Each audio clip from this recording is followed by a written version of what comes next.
joining us now on Drive the Lane, fresh off a big win in terms of size over Bowling Green. Kyle Young. Kyle, welcome back to the show. Appreciate you. Thanks for having me. Kyle, it's always a blast having you on. We'll talk briefly about Bowling Green because who really cares about Bowling Green, to be honest? I know you can't say that, but we'll say it. How was it to get one of those victories? And you know what I mean, like an early season victory. Everybody plays, everybody scores, not a ton of pressure. How'd that feel? It felt good. I think that was, important for us. We've had a few tough games here recently. But anytime you play, an in-state school, with Akron, they're giving us our best shot. They're a great team too, so they're gonna do well in the MAC. And we expected that with BG as well. I think we came out more ready. We threw that first punch. How we say it, we set the rules. So that was big for us. Spread out scoring, just a lot of guys contributing offensively and defensively. And I think our defense stepped up a little bit tonight too. So that's good just for our confidence, on both ends of the floor. So you've been around for a little while now. Yeah. We were talking a little bit before we started recording, but are you getting sick of Columbus or Ohio State basketball, or are you going to try and stretch this into even maybe another year next year? I'm not getting sick of Columbus or Ohio State basketball, but there will not be another year. I can tell you that right now. It's just, it's been super enjoyable being here, just being able to play in front of the fans. Even, that first game I came back, checking into the game, just kind of hearing the standing ovation, it meant a lot to me, hit me in the heart a little bit. That was one of the main reasons I decided to come back was Buckeye Nation. So definitely meant a lot to me. Where does that moment rank for you coming back? Obviously, you've been a guy who's been banged up. You've played through injuries. You've had to sit out because of injuries. And obviously, this was a little bit of a different sitting out, but it delayed the start to a season that you really was a hard decision to come back. Where does that moment rank in terms of not only checking in and getting the standing ovation, but the and one dunk right after? It's pretty high on the list, if not 1, 2, but it was just, I think it just worked out perfectly, like you said, this being my last year, having to sit out right at the beginning was frustrating, but I always try to stay positive. I got good people around me, good teammates, good coaches, good family, keeping my hopes up. So being able to check back in and then have a play like that happen was just not something that I expected to happen, but Jamar threw a great pass and I just had to go catch it. So that definitely is pretty high on my list. So it's been an interesting start to the season. As Joey mentioned, that was an awesome moment. You checking in for the first time this year. Moving forward, you're going to play a game next at Xavier. Joey and I saw some Xavier fans this summer with TBT. They are rowdy. They are crazy. After last season, though, are you excited for some road fans? 100%. When we scheduled that game, we kind of already knew what kind of environment it was going to be. I was talking about the in-state schools, but it's just going to be even more, especially playing at their place, Ohio State, Xavier. Ohio State doesn't get to go play there pretty much ever. It's a very unique opportunity. So it's been sold out for a while. I know their fans are going to come ready. I hope we have some fans there that are going to be rowdy as well. So we're excited. Like you said, there's no fans last year. It'll be good to kind of get some of that back, even if it's not good things being said to us. One thing that I think about, I'll be there, of course, Kyle. I missed tonight, but it's just one of those nights. But I'll be there.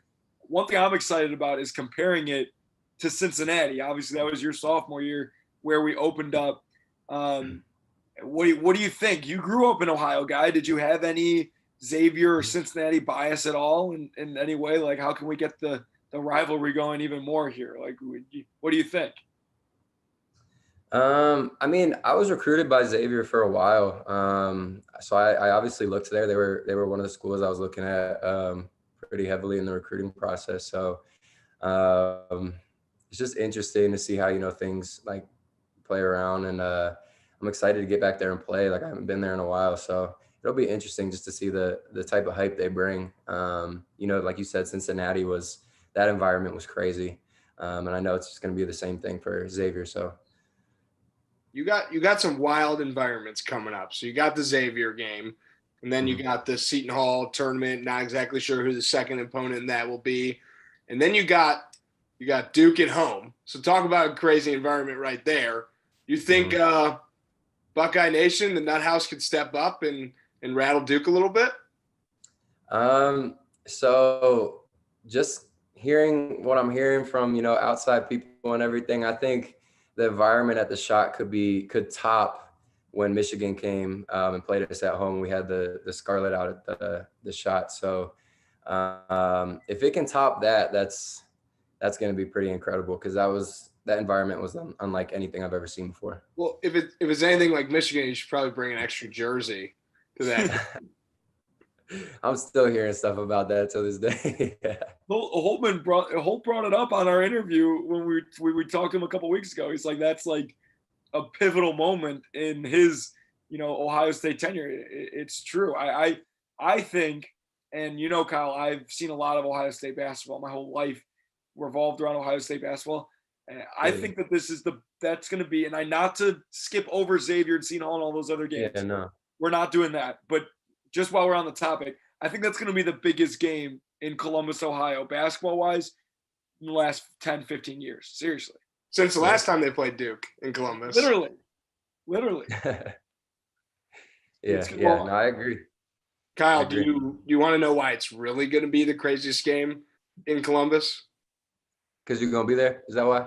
Because I'm going to be there. And I haven't been there since the Stetson game. And if it's anything like Stetson, then we know what the result will be. So I'm a good luck charm. You do got a ticket though? Coach came through? Well, I've been told that I will be getting a ticket. I do not have a physical ticket yet. Okay. I mean, from everything I've heard from Joey and everyone we have on the show, Coach comes through. When he makes a promise, he delivers. 100%. You saw the video on Twitter, Kyle? Yeah, I happened to scroll by that. It was funny. Yeah, I wanted to ask you about that. Yeah, no, he'll be there. I hope so. I will. So I texted Eagle and I said, hey, I'm just getting ahead of this. Like, I would like to go to the Duke game. I just made sure that he knew that. And then Holt came and said, Andrew, we got you covered. So I think we're good. Yeah. But let's not. Well, we can move past the future schedule. Kyle, you're old. You get it. Like, you're not looking ahead at Xavier. I get it. But let's talk about the team a little bit before we let you go. New guys, old guys, regardless, it's a new team. It's a young team in the sense that the team has never played together. Mm-hmm. Well, obviously things are coming together a little bit more because you guys played well tonight. What are the messages that the coaches are preaching in terms of the cohesiveness, all that good stuff that just comes with time? It can't be just like poof, fixed. Yeah, like, just from being around, it's a day-by-day thing. They preach one day at a time. We're only going to be able to build, 1% every day. And, with the new guys, not only the younger guys, but the older guys, we're still building that connectedness, whether that's offensively, defensively, just being out on the court together. And I think game by game, it's shown that, it's improving, but just being able to get those younger guys along and have them learn quickly as the season's going on has been huge for us. It's nice having an older group because of the experience, that plays into a lot of it. But the main things, we've been preaching is I talked about this a few times, is just like the defensive side of things for us. Our defense needs to continue to step up, continue to improve, because I think that'll be the difference maker moving forward with how successful we're going to be this season. We've had pretty good offense. Last year we had a pretty good offense, but our defense was ranked pretty low. So that's been something even the off season until now we're still continue to focus on and get better. I'm curious what practice has been like, because, and Joey, you can tell me if I'm wrong on this, but I don't remember a team that has this many guys that like could be starters, could play the same amount of minutes. Like, I feel like you guys could be going 5-on-5 in practice, and it could be pretty even. So I'm curious what practice has been like with this new team. Yeah, practice has been good, and I've actually mentioned that even to coaches a few times. I just feel like it's been super competitive. And you love to see that, especially just with like early on, like preseason leading up to the season. Like, you're gonna have competitive practices, but when you really getting at it and like trying to make each other better, that's when you start to see results. So practice has been good. We're still hitting it hard, and we're just trying to get better every day. So there's not too much relaxing. We still want to take care of our bodies, which we're being smart about that because we're an older group. But yeah, practices are definitely pretty competitive. We got a lot of guys that can play. One guy that you mentioned competitive, the first guy that comes to my mind is Jamar Wheeler, and I'm obsessed with him, like in the most positive way possible, because as you know, I hated his guts for so long. Like, I mean, hated him. And now I could not love him more, especially like a night like tonight. Like I was telling Andrew, we talked about it already on the show. Like he didn't fill up the box score. Like he didn't have 20 and 10. He didn't have 15 steals. Like, but he was just unbelievable. Like, can you talk about what he brings to the team, especially in practice? I mean, Holt, Pito, everyone's told me about that. But what does he bring to this team that is like beyond the box score? He's a difference maker. That's all I can say, just because I noticed it very early on in practice. I mean, we knew what we were getting, when he signed to come here, what type of player he was. But early on in practice, I really noticed it when he was picking up full court, like just playing super hard. And I was like, oh, yeah, this is going to help us a lot. And now in the games, we've been seeing it. Like you said, he might not be filling up the stat sheet, but like he's improved his shot incredibly. Like he can shoot the ball. Which, I mean, we saw glimpses of that last year against us. Like he hit 3 on us early on. But like just his effort and like his motor to be able to, continuously just change the game throughout the course of the game, whether that's defense or just handling the ball, getting action started. But his defense has been probably the main thing for me that I've noticed. He helps kind of lead the way. How fun is it having Gio back around the team? Oh, I love Gio. That's my guy. I've known him for a while now, and it's just good having his spirits around. Somebody has so much experience and has been through what he's been through, and it's just great to have him in the locker room with us. Last question I have for you, only because we haven't touched on it. We think you guys have arguably the best front court, not only in the Big Ten, but in all of college hoops, just because of how deep you guys are.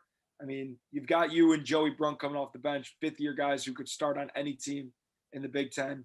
And then you've got arguably the best guy, big guy in the Big Ten, E.J. Liddell, and then Zed Key, who's coming into his own.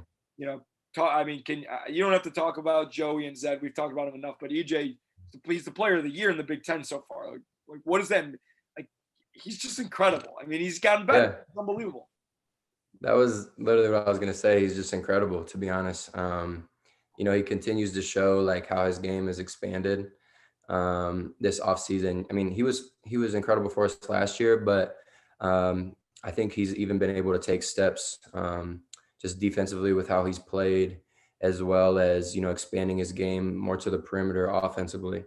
And, he's going to be a huge piece for us this season, with how well he's playing. We're going to need him to keep performing the way he is. And, he's a critical piece to this team. Kyle, I have some Canton, Ohio questions that I've never asked you. Can I ask you? Yeah, for sure. So my dad's from Canton. I have tons of family there, grandparents, everything. I've been there a million times. So I should have asked you these last time we talked, but I'm going to ask you now. Do you like Pizza Oven pizza? Oh, wow. Yeah. So Pizza Oven, definitely one of my fave spots, but have you ever had Krause's? I have not. See, that's the spot I tell people all the time. If you haven't had Krause's, you got to get Krause's. So my dad is like obsessed with Pizza Oven, so he doesn't really let us get anything, besides it. Like literally, I went to meet him in Cleveland for a Browns game. I flew in, he had driven in, and he had picked up Pizza Oven and brought it to the Browns game, and that's what we had at our tailgate was Pizza Oven. It's a great place. Two more questions. One, how good is Taggart's? I'm gonna be honest. I don't think I've had Taggart's. Ice cream place. What? The ice cream place. I know it's the ice cream place. I don't think I've ever had it. I'm gonna be honest. Okay, well, you're missing out. Once you're done, working on that new body, you should let yourself cheat a little and get a Bittner. And last question, how many times have you been to the Hall of Fame? A few. I've been around it a lot, all the parades, stuff like that. I've tried to stay a little bit away from it because, you know, I'm there all the time. It's Yeah. more of like a once a year type thing. Once everybody's in town, you kind of celebrate it. Kyle, I'm overdue for a tour of Canton from you. So I know. I'm telling you, hey, as soon as the season's over, we can make a weekend out of it. All right, perfect. Kyle, Joey, we can stay at my bubby's.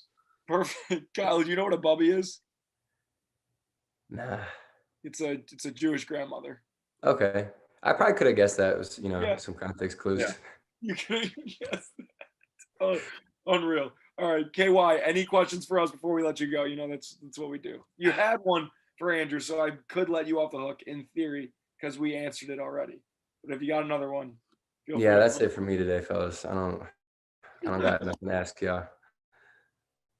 Fair enough. Fair enough. Fresh off a hard-fought victory for Kyle. We appreciate you as always. Pleasure having you on, and I'll see you Thursday. Yeah, sounds I'll good. see Thanks, you. guys, for having me again. I'll see you at the Duke game. For sure. I'm excited to see you guys. See you, buddy. Thank you. Thank you, guys. Peace.